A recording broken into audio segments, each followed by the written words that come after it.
Bonjour, je suis Dominique et je travaille au musée de la Toile de Jouy. Je voulais vous parler aujourd'hui de Christophe-Philippe Oberkampf dans son rôle de père de famille. Christophe-Philippe Oberkampf fonde son atelier d'indienne à Jouy en 1760 et il va consacrer ensuite 15 années à mettre en place toutes les conditions nécessaires pour le bon fonctionnement de sa manufacture. Et ça n'est qu'à l'âge de 36 ans qu'il se décidera à fonder une famille.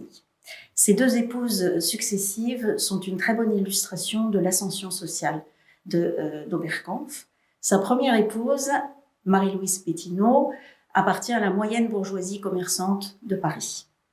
Elle décède assez vite et Christophe-Philippe Oberkampf épouse Anne Massieu en deuxième noces, qui elle appartient à la grande bourgeoisie de Caen, alliée à des milieux d'armateurs et de banquiers.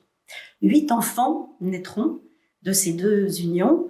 C'est une époque où la mortalité infantile est encore très importante et 4 enfants seulement parviendront à l'âge adulte, un garçon et 3 filles. En 1803, le peintre Louis-Léopold de Boilly livre à Oberkampf un portrait de famille sur lequel il est représenté au centre de la composition, dans le fond, les bâtiments de la manufacture. Un ouvrier lui propose une toile et 3 des enfants sont représentés. Émile, assis avec son petit chien.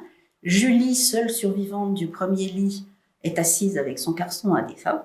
Et Alphonse est représenté d'une manière un petit peu particulière, de profil, le visage tourné vers le fond du tableau, qui nous indique que c'était en fait un portrait posthume.